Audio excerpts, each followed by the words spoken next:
Hello दोस्तों, स्वागत है आपका हमारे यूट्यूब चैनल में। तो आज हम आप लोगों को क्लास 12 का केमिस्ट्री सोल्यूशन फर्स्ट चैप्टर पढ़ाने वाले हैं। तो सोल्यूशन क्या होता है? सोल्यूशन मतलब विलयन। दो या दो से अधिक पदार्थों का समांगी मिश्रण विलयन कहलाता है। इंग्लिश में homogeneous mixture of two or more substance are called solution. जब दो या दो से अधिक पदार्थ होते हैं तो वह आपस में मिलकर विलयन बन जाते हैं। यदि विलयन में दो पदार्थ उपस्थित हो उसे द्विअंगी विलयन मतलब बाइनरी सॉल्यूशन कहते हैं। तीन पदार्थ होने पर त्रिअंगी टर्नरी सॉल्यूशन तथा बहुत से पदार्थ होने पर बहुअंगी विलयन पॉलिनरी सॉल्यूशन कहते हैं। आगे विलयन के घटक कंपोनेंट ऑफ सॉल्यूशन। विलयन के निम्न दो घटक होते हैं। पहला होता है विलेय, दूसरा होता है विलायक। विलेय को कहते हैं सॉल्यूट, विलायक को कहते हैं सॉल्वेंट। पहला हो गया विलेय यानी कि सॉल्यूट। विलेय को निम्न बिंदुओं के द्वारा स्पष्ट किया जाता है। पहला हो गया विलयन, बनाने में प्रयुक्त वह पदार्थ जिसे घोला जाता है। जैसे ये हो गया पानी, ये हो गया चीनी। तो चीनी को पानी में घोलेंगे तो जिसे घोलेंगे वह हो गया विलेय, जिसे घोला जाता है। अब पानी को चीनी में नहीं घोल सकते ना, चीनी को ही पानी में डालते हैं, इसी को कहते हैं विलेय। दूसरा, विलयन में उपस्थित वह पदार्थ जिसकी मात्रा कम होती है विलेय यानी सॉल्यूट कहलाता है।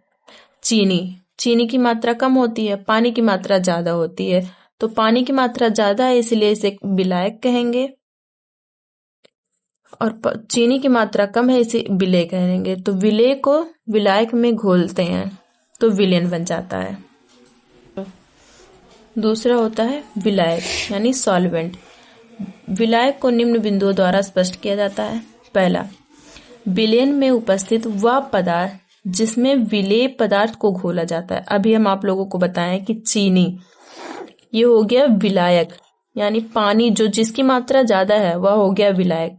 इसमें चीनी को घोलेंगे, यह विलेय हो गया। यानी विलयन में उपस्थित वह पदार्थ जिसमें विलेय पदार्थ घोला जाता है, ये समझ लीजिए विलयन है। इसमें ये हो गया विलायक।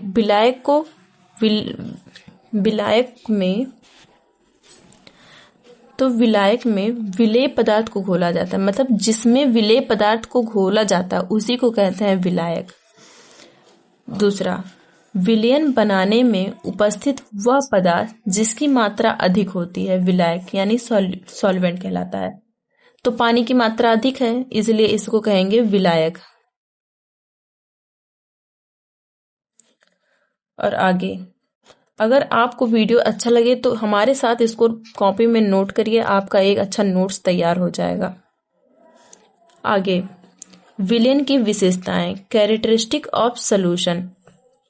तो विलयन एक समांगी निकाय होता है जिसकी प्रावस्था सदैव एक होती है। यह आपको हमेशा याद रखना कि विलयन यानी सॉल्यूशन की प्रावस्था सदैव एक होती है, ना एक से ज्यादा होती है ना एक से कम होती है, यह सदैव एक ही होती है। विलेय के कणों का आकार बहुत छोटा होता है, मतलब 1 नैनोमीटर इज इक्वल टू 10⁻⁹ यह बहुत छोटा होता है। 1 नैनोमीटर बहुत ज्यादा छोटा होता है, 10⁻⁹ मीटर बहुत छोटा होता है।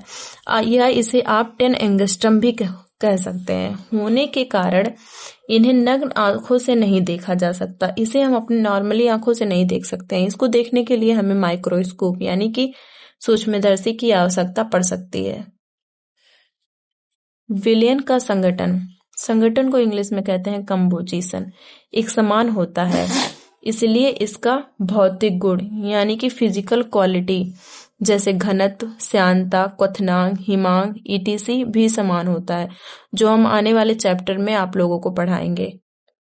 विलयन का गुण उसमें उपस्थित पदार्थों के गुणों पर निर्भर करता है। मतलब जो विलेय होता है, जैसे चीनी मीठा होता है, कोई जरूरी नहीं है कि हम सिर्फ चीनी को लें, इसमें नमक, खट्टा, नींबू जैसे कुछ भी हो सकता है। इसे अगर हम किसी पानी में घोल दें तो पूरा पानी मीठा, अगर नमक घोलेंगे तो नमकीन, खट्टा नींबू डालेंगे तो खट्टा हो जाएगा। तो उसमें विलेय जो होता है, विलेय के गुणों पर ही निर्भर करता है। चौथा, विलयन में उपस्थित घटक पदार्थों को सामान्य रूप से अलग नहीं किया जा सकता है।